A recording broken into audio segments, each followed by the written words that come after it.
Good morning. Something slightly different today because it's Saturday the 29th of February and we don't normally do a demo. However, because it's an extra day that comes only once every 4 years, as well as our amazing special offer on the shop floor where you can spend £30 or more, you get £10 off, just today only, I thought I'd do an extra demonstration just because we're nice. And I thought maybe chatting about colour, because it's something that's really crucial. When you think about art, when you break it down, painting is basically getting the right colour in the right place in the right shape. That's it. And the right colour is crucial. It's fundamental to everything that you do. So here we have a colour wheel. The colour wheel was devised in the 1700s as a general guide. But since then, it's sort of like been enshrined in law that you can mix every colour from a red, yellow and blue. But that's not true. You can mix colours from a red, yellow and blue, but you cannot mix every colour from a red, yellow and blue.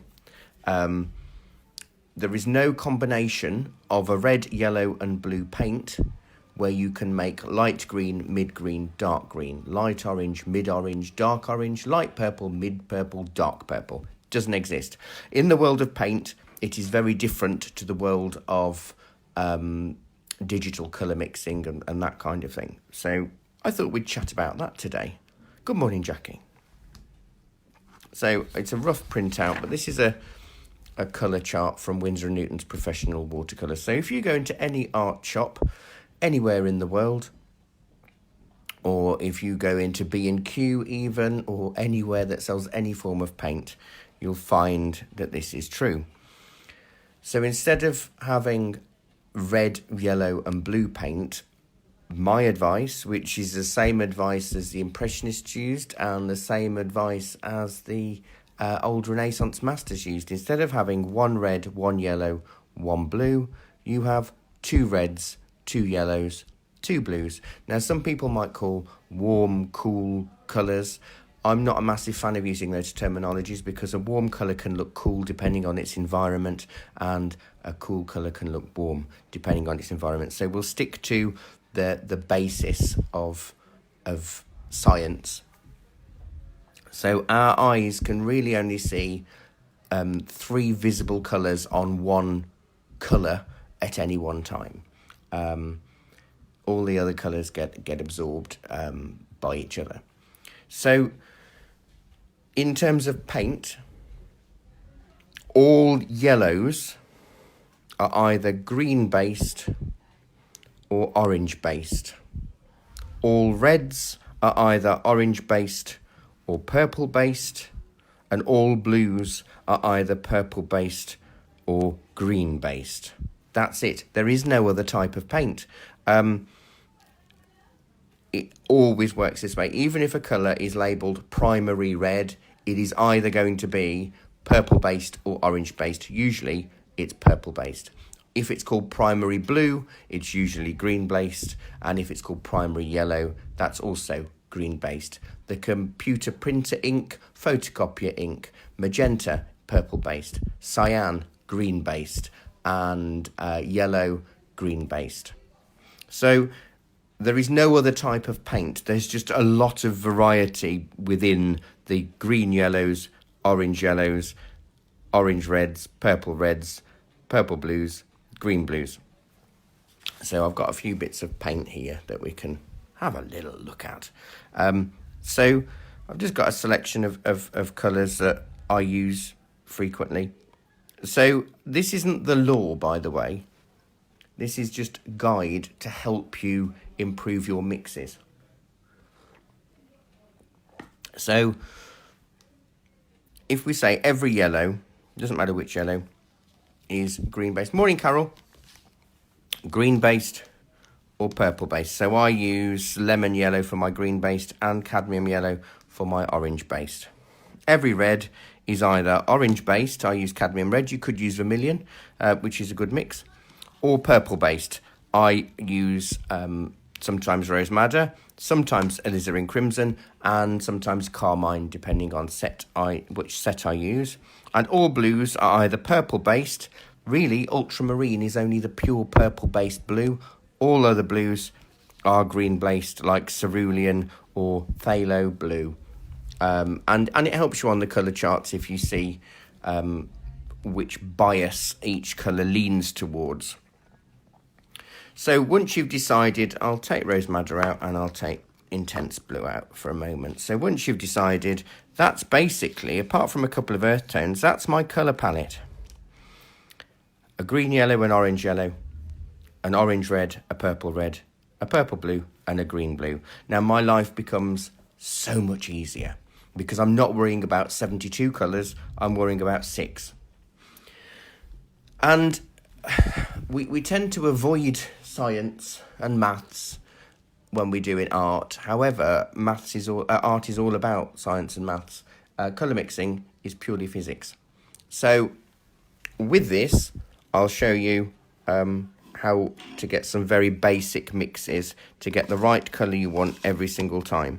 Now, I normally run 6-hour, 8-hour courses just on this, but because it's the 29th of February, I thought I'd give you a sneak peek for free on basic colour mixing techniques. Gosh, I really am nice, aren't I? Blimey. So there's my lemon yellow, my cadmium yellow, so green yellow, orange yellow. Orange red, cadmium red. Purple red, crimson. I'm not going to put loads out because I'm not doing lots. I'm not that nice. Purple blue, which is ultramarine. And green blue, which is here, cerulean. You'll find that most art sets that you buy, decent quality student art sets even, will have a green yellow, an orange red, a purple red, a green blue, and a purple blue, as well as maybe yellow ochre, which is a good tone, and burnt sienna or burnt umber, which is equally a really useful tone. So what does having 2 of each colour mean to your mixes? It means life is wonderful. So greens are the hardest that people struggle with. I never ever use a ready-made green. I always mix my own because you create so much more harmony in your work if you restrict your colour palette. In most of my paintings, I don't even use half of these. Sometimes I might only use 4 colours. I do use burnt sienna and yellow ochre in my palette generally, and I do have Payne's grey because it's easier rather than constantly mixing it when I'm doing a painting. So most of the time I use 5 or 6 colours in any painting at any one time. But this is where it becomes quite good. The onus is on you to remember this though. So you've got our green yellow, our orange red, our purple red, our green blue, our purple blue. So since we're talking about greens, we want to worry about yellows and blues. So let's move these 2 out the way. Bit of fluff. So if we want a bright green, we want to mix and use the yellow and the blue that has got green in it. Makes sense, doesn't it, really, when you think about it like that? Once you start understanding the makeup of paint, your eyes become opened and it's a wonderful thing. So I want to use a bright green, so I will use our green yellow and our green blue, which is, in this case, lemon yellow or cadmium lemon and cerulean. So let's go on here and use our lemony yellow. Let's just do a line of it. I'm using watercolour, but this works in any paint ever. I'm hoping my brush is clean-ish. So lemon yellow, which is green yellow, and then I'll go with my cerulean blue, which is green blue. I'm going to start at that end so it's very bluey and mix with the yellow as I come across. Now these are vibrant and acidic greens. Could call them spring greens. But no matter how much I mix these two colours together, I am never, ever going to get a dark green. And that's because both of these reflect a lot of green in the colour spectrum. So I can only ever get a bright green because we've got a green-based yellow and a green-based blue. I cannot change that. I'm guilty of it. I mean, I've been teaching now for 25 years, I think, this year.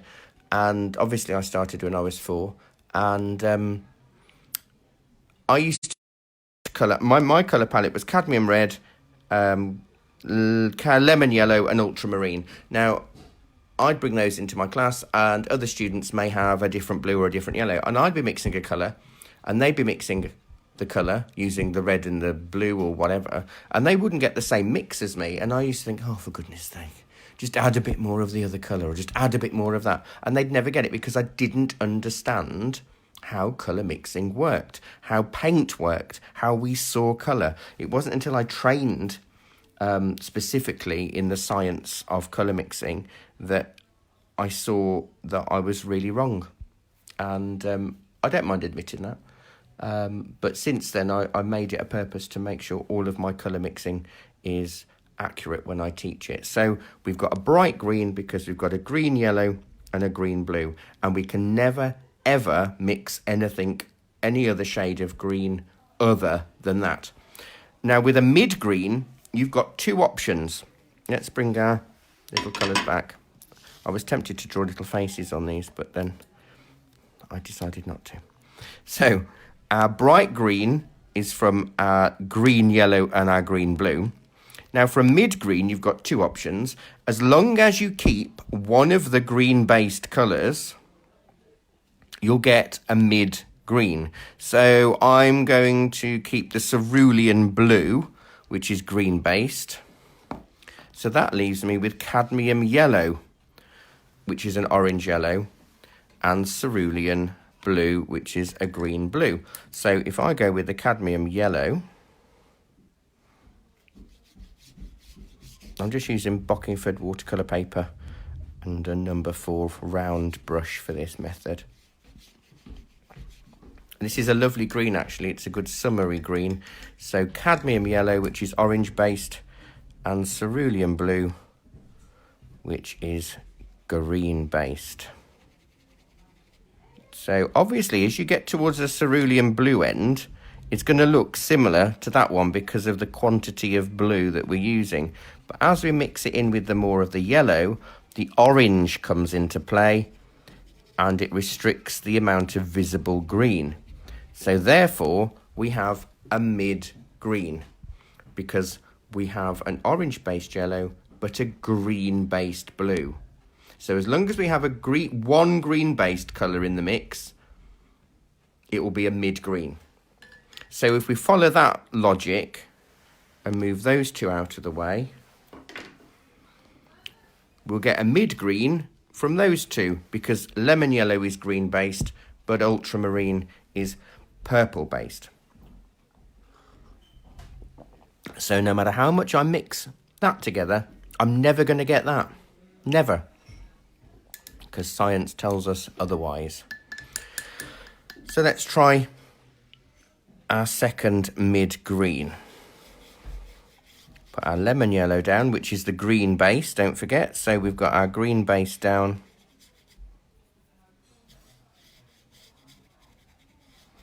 So as we get with our mixture, this end, the lemony end, it's going to start to resemble that bit because that's the highest concentration of lemon.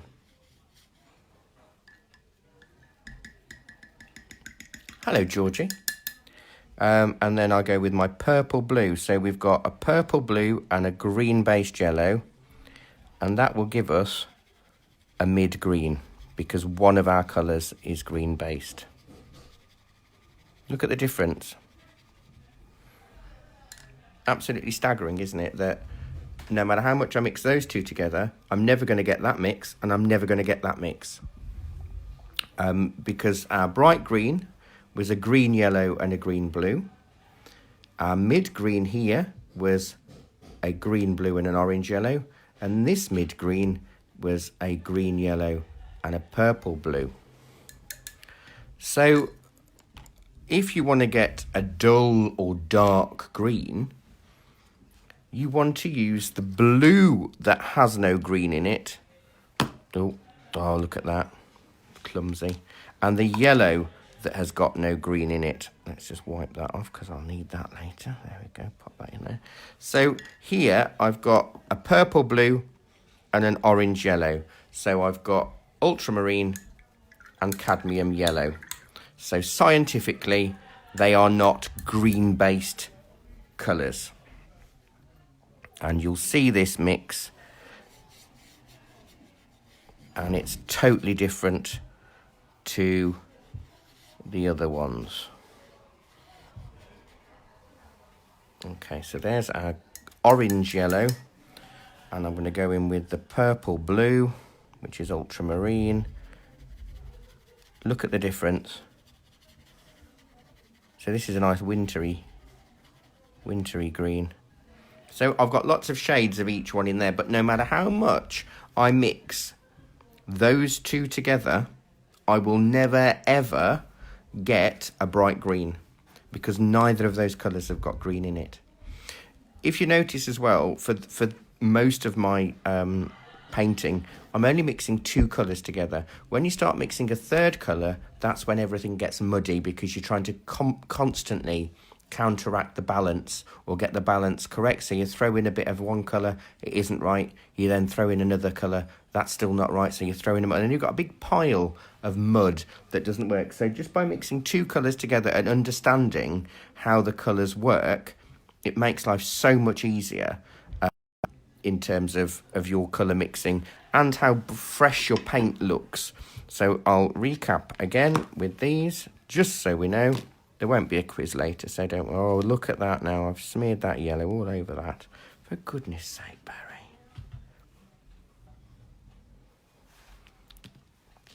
So we have an orange yellow, a green yellow, a green blue, and a purple blue.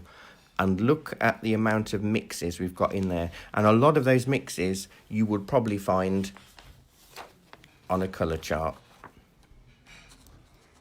So you could look through the greens and go, oh, actually, that's a sap green, or that's a olive green, that kind of thing. If you throw in yellow ochre as a mix, then it also makes life a lot easier because it's a very dark orange yellow. So, I'll show you. I'll show you. If I can find my yellow ochre quick enough.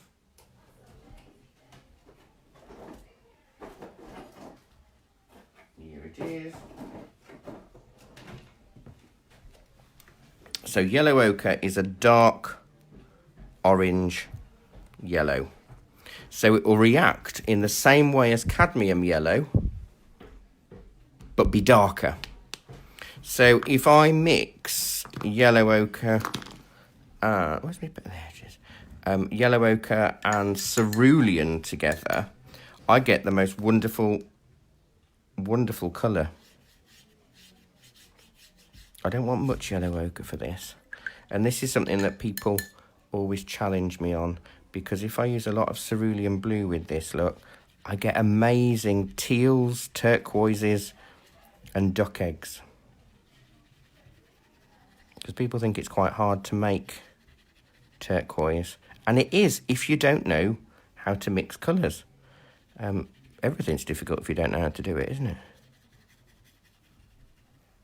So that's using yellow ochre. So you can see that's a dark, well, that's an orange yellow with a green blue. This is a dark orange yellow with a green blue. So we get a totally different mix. So it is crucial in your art to know which yellow and which blue you're using to get which green you're after. So if you're using, inadvertently, the wrong green or the wrong blue, you're not going to get the right colour at all. So finally then, with these green mixes, I'll put yellow ochre, don't forget a dark orange yellow.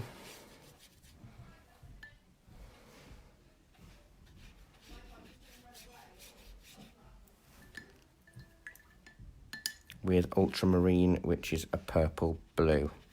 Now this gives me a damp green, a dark green, a dull green, which is kind of good for fir trees or spruce trees. Winter greens, look at that. Now I can only get that from those two colours. No matter how much I mix those two, I'm never going to get anything like those because they're not scientifically the right mixes. They don't lean towards one or the other. That, you know, that you've only ever got green yellows, orange yellows, green blues or purple blues. There is no other sort. I've seen demonstrations, or not actual demonstrations, where artists claim that you only need 3 colours to mix everything, and they usually suggest yellow ochre, ultramarine, and crimson. And they claim that you can mix everything with that. I know scientifically and from 25 years of teaching that is actually not right. What they mean is they can mix every colour they need with those 3 colours. Not every colour in the world, because I can tell you that will give you bright purples, dark greens and dark oranges. Nothing else. Because we've got a green, no we haven't, we've got a purple blue, a dark orange yellow and a purple red. So I'll show you some purples quickly because I'm feeling generous. I don't know what's the matter with me. I think I'm still ill from my spider bite, because I'm being very generous. Just because I'm amazing. Just let's leave it at that. Stop finding excuses and just be honest. Right, so, joke. We'll look at purple. So when we deal with purples, what colours are we going to mix? We're going to mix red or blue together to get a purple. But again, it will depend which red and which blue. So using our newfound palette, we've got a purple blue, a green blue, an orange red, a purple red. Let's have a swig of a coffee. Hopefully you're finding this really useful or interesting or mind-blowing, or you might know it already. If you do, well done. And obviously this video will stay on our Facebook page forever under the video section, so you can constantly refer to it if you need any tips along with our other videos that are on there. So if we want a bright purple, we're going to use the red that's got purple in it and the blue that's got purple in it. It really is that simple. What I think is confusing and what confuses everybody is the names of the colours. Ultramarine sounds like it should be green because of the marine bit in it. But all that means is from overseas, because ultramarine was originally lapis lazuli, found in the foothills of Afghanistan. So obviously every country in the world has to ship it in. So it just means blue from overseas, which has no actual relation to its colour at all. Cadmium red, that could be anything, you know. The coloured names don't make sense. So what you could do on your lids, if you're using tubes, is just write orange red, green blue, purple blue, so you know all of the time, or just write a little sticker on there. So for a bright purple, we'll use our purple red and our purple blue. So we'll go with the crimson first. Should be changing my water, but I won't. I'm going to do this twice because I'm going to show it you with a different purple red, just so you can see, excuse me, the differences that it makes in deciding what you want for your palette. So there's our purple red and our purple blue.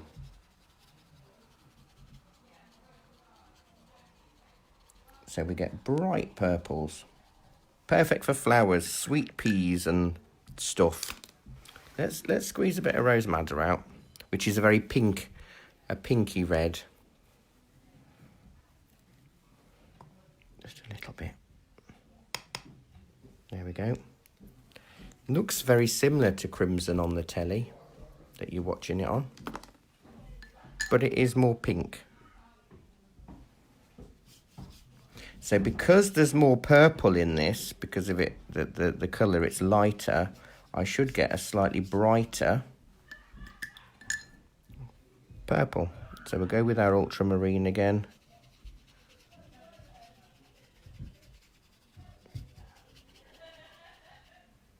So it's still a bright purple, but I've just changed the purple red. So again, we have two options for our mid purple. If you remember the rule, as long as one of the colours has got purple in it, we're fine. So I'm going to keep the purple red, but use the green blue. And this is, again, this is another colour that I like mixing. It's a really nice blue for skies. Right, let's get this. I'll go back to crimson. So there's our crimson line, our purple, our red, and then we'll go with our green blue and mix in. So no matter how much I mix these two together, I am never going to get a vibrant purple. More towards the crimson end, because there's crimson there and there's crimson there, so it's to do with the quantity. But it's a nice colour, but it's not a bright purple. We'll change it again, so as long as we've got one purple mix and another that isn't, we've got a mid-tone, so let's remove those and go with a purple blue and an orange red. Right, so cadmium red comes along.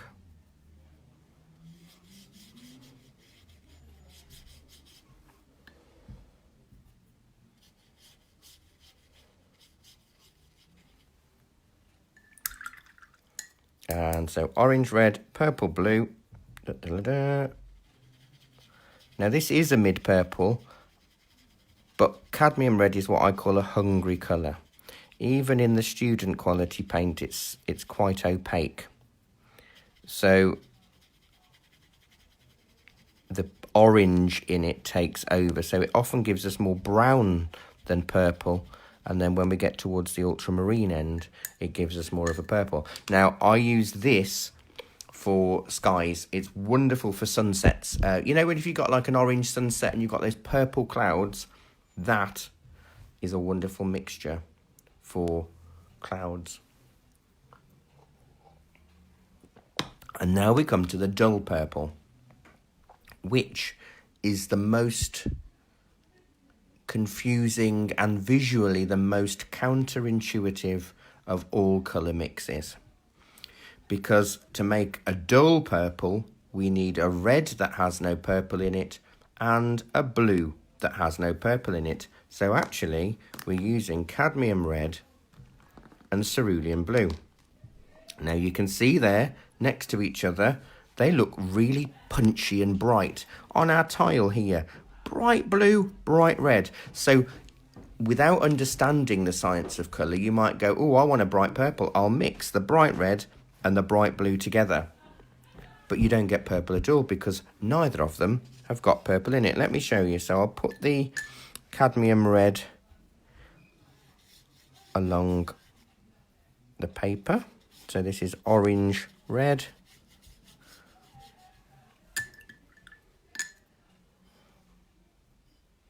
And green blue. Look at that. If you've got socks on this morning, I bet they've been knocked off by now. Look, I cannot get anything that resembles any of these three purples up here. Just no way. Isn't that amazing? I've got the dullest, greyest purples. Now, this mix is perfect for wintry scenes, snow scenes, because if I dilute the blue end, the cerulean end, a little bit more, look at that grey. It's beautiful colour grey. In fact, I think I've even painted a cat, like a Persian cat, in using cadmium red and cerulean blue, just because it's a really lovely grey rather than a purple. But as we've discussed, when you see the bright blue and the bright red, you'd think it would mix a bright purple, but it doesn't. It works with oranges. I'm not going to mix the oranges because I'm not that kind and generous. So I'll talk you through the oranges. Again, if you want a bright orange, you want the orange red and the orange yellow. So in this instance, it's cadmium red and cadmium yellow. In fact, cadmium orange is actually made from an equal mix of cadmium red and cadmium yellow. That's how they make it. If you want a mid-orange, again, remember the rules, keep one of the orange-based colours. So we'll keep the orange yellow and go with the crimson. So that gives us a mid-orange. Mid-orange 2, we'll keep the orange red and mix it with the green yellow. So we've got one of the colours which is orange based. And then for a dull orange, we want both colours that have no orange in it, which is crimson and lemon yellow. So I hope you found this extra class. We've got our normal demo next week, but I hope you found this one really useful in determining how to actually mix colours and you know, restrict your palette, to save you having to spend a fortune having a shopping trolley full of paints, but then never using any of them again. This way you'll start to understand and even get to grips with your colour mixing, because we're only using a combination of 2 colours. Life is so much easier. So next week, the 7th of March, can you believe that's the 7th of March, next Saturday? I'm going to show you how to paint feathers and fur in watercolour. So that's 11 o'clock, same normal time. We started a bit earlier today, so 11 o'clock till 11:45 tomorrow. You can come and sit and watch me live in the classroom, or you can stay at home in your pyjamas and watch like you are today. But hopefully you found today really useful. And as I say, this video will stay up and you can use it for reference. Thank you very much.